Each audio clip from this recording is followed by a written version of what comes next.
Anjana, yes sir.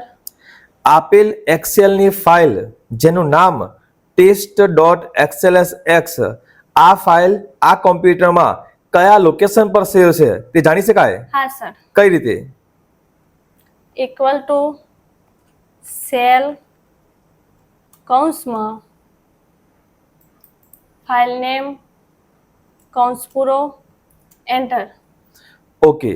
અને આપેલ ટેબલમાં ફર્સ્ટ નેમ અને લાસ્ટ નેમ એક સાથે લાવવા હોય તો? હા સર.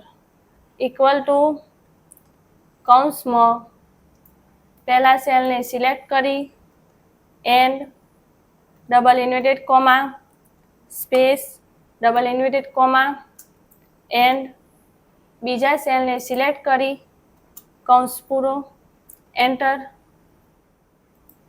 પછી ડ્રેગ કરતા સેલ ભેગા થયેલ જોવા મળશે.